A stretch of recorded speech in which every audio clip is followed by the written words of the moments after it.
Shalom jemaat Tuhan, saya Catur. Selamat berjumpa kembali dalam Kingdom Devotion hari ini.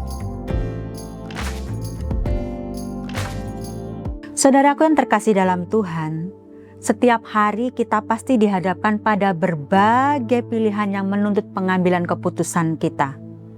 Baik yang kecil dengan dampak jangka pendek maupun yang jangka panjang. Renungan kita hari ini terambil dalam Lukas 6 ayat 12-13. Demikian bunyi firman Tuhan.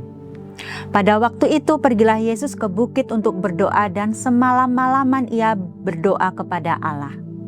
Ketika hari siang, ia memanggil murid-muridnya kepadanya, lalu memilih dari antara mereka 12 orang yang disebutnya Rasul. Amin. Renungan kita hari ini saya beri judul Berdoa Sebelum Memutuskan. Saudara yang kekasih dalam Tuhan, sebelum mengambil keputusan, kita biasanya akan mencari informasi dan mempertimbangkan dari risiko ataupun manfaat. Atau bahkan kita berkonsultasi dengan orang-orang yang sudah berpengalaman. Ini adalah langkah-langkah yang baik. Namun di atas segalanya itu, jangan lupa bahwa yang namanya perlindungan manusia bisa meleset. Perhitungan yang kita susun dengan matang sekalipun dapat menjadi mimpi buruk jika kita tidak meminta bimbingan dari Tuhan.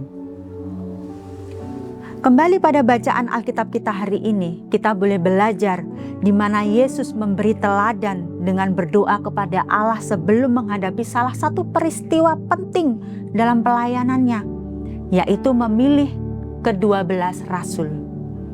Bahkan Yesus berulang-ulang meluangkan waktu untuk sendirian dengan Bapanya dalam doa.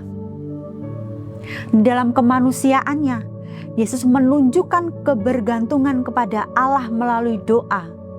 Dedikasi dan keseriusannya untuk berdoa semalaman menunjukkan betapa pentingnya doa sebagai wujud kebergantungan penuh kepada Allah, serta kesadaran akan perlunya hikmat, kekuatan, serta kuasa yang berasal daripadanya.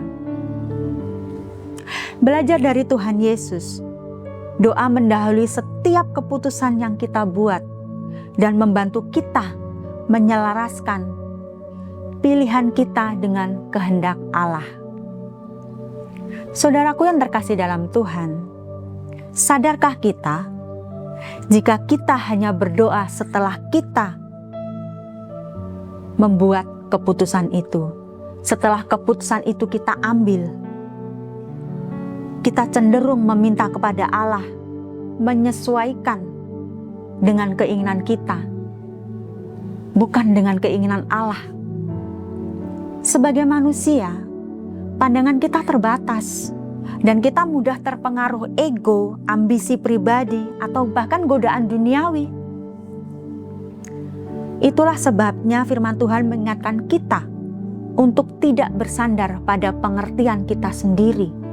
Kita dapat membacanya dalam Amsal 3 ayat ke-5. Percayalah kepada Tuhan dengan segenap hatimu dan janganlah bersandar kepada pengertianmu sendiri. Bahkan di dalam Yakobus 1 ayat 5 dikatakan bahwa doa membuka hati kita untuk menerima hikmat ilahi. Hikmat artinya kemampuan rohani untuk melihat dan menilai kehidupan dan kelakuan dari sudut pandangan Allah, bukan dari sudut pandangan kita saja. Dan melalui doa, Allah dapat menyatakan arahan yang sebelumnya tidak kita pikirkan atau pahami. Saudara dapat membacanya dalam Yeremia 33 ayat ketiga. Oleh karena itu, saat sendirian bersama Allah dan meluangkan waktu khusus bersama Allah sangat penting, saudaraku, untuk kita dapat berdoa dengan hati yang sungguh-sungguh tertuju, terfokus hanya kepada Allah. Maka dengan demikian kita dapat membuat keputusan yang benar berdasarkan kehendak Allah dan bukan semata-mata pada logika manusia kita. Maka jadikanlah doa sebagai prioritas utama dalam setiap langkah hidup saudara. Dengan berdoa, kita menunjukkan iman dan kepercayaan penuh kepada Allah yang setia, memimpin setiap aspek kehidupan kita. Dengan berdoa, kita menunjukkan bahwa kita mempunyai kebergantungan kepada Allah. Kita menunjukkan bahwa kita rindu Allah ikut andil dalam setiap keputusan-keputusan kita. Karena kita ingin menyelaraskan keputusan itu dengan apa yang dikehendaki oleh Allah. Yang menjadi pertanyaannya, saudaraku, bagaimana persiapan saudara dalam mengambil keputusan? Mengapa kita harus berdoa sebelum kita mengambil keputusan? Jadi apa yang harus kita lakukan? Mari kita belajar untuk selalu menjadikan doa sebagai persiapan utama sebelum mengambil keputusan hidup, agar langkah yang diambil sejalan dengan kehendak Allah. Bukan hanya pada berdasarkan pertimbangan manusia kita yang terbatas.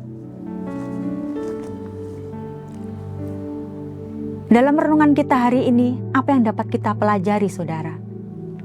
Kita dapat belajar bahwa doa bukanlah cara untuk mengendalikan Allah agar menyelaraskan kehendak-Nya dengan keputusan kita.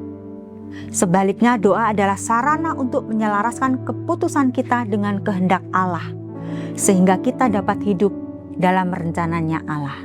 Amin. Mari kita berdoa.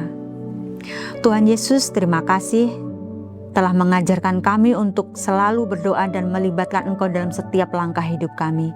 Bimbing kami Tuhan untuk kami mengerti dan melaksanakan kehendak-Mu dalam setiap keputusan yang kami buat. Ajar kami Tuhan untuk kami tidak bersandar pada pengertian kami sendiri. Ajar kami Tuhan untuk kami belajar untuk hikmat yang daripada Engkau Tuhan, untuk kami mengambil keputusan Tuhan, kami belajar Tuhan untuk mengutamakan Engkau, untuk kami bergantung pada Engkau Tuhan, sehingga setiap keputusan kami ambil selaras dengan kehendak-Mu dalam kehidupan kami ya Bapa. Terima kasih Pak Surgawi, ini doa ucapan syukur kami, hanya kami panjatkan dalam satu nama, Tuhan Yesus Kristus. Haleluya. Amin.